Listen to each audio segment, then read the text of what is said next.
Moi, je me définis plutôt comme un producteur de lait.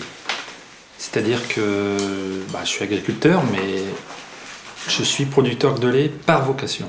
J'aime les animaux depuis que je suis tout petit, plus petit qu'Adrien. À 7 ans, je connaissais déjà tous les vaches de mes parents, leurs noms, leurs filles et tout. Et comme Simon aujourd'hui, c'est pareil, mon fils aîné, je fais ça par amour et... Puis tu saurais pas aller travailler ailleurs non plus. Exact, je pense que j'aurais du mal à être commandé. Un producteur de lait aujourd'hui, c'est déjà être motivé, aimer les animaux, ne pas avoir peur du travail, parce que les journées sont longues, il n'y a pas de week-end. Déjà le dimanche matin, vous ne pouvez pas faire la sieste, il faut vous lever pour traire. On traite 2 fois par jour, le matin, le soir, 365 jours par an. Les animaux, ça ne prévient pas, elles sont aussi bien malades la nuit que le jour ou que le dimanche, et aussi les vélages. Des fois on se lève, le veau il court derrière la mère, alors là vous êtes content. Là vous dites au moins je me suis pas levé pour rien, et puis il faut vous coucher tranquillement. L'hiver vous avez du boulot jusqu'à midi, et puis à 5 h, même si vous allez quelqu'un ou quelque part, à 5 h il faut repartir pour revenir.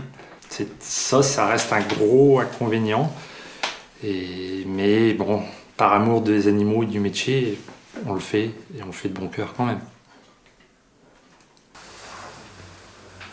Et toi, Adrien, c'est quand la rentrée? Le 2. Génial. Dans une semaine. Ça va me faire tout drôle.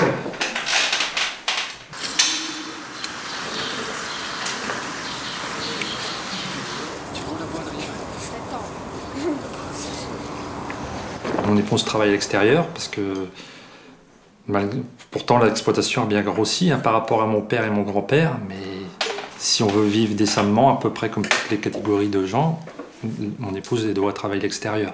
Et quand il a besoin de moi, je vais l'aider quand même.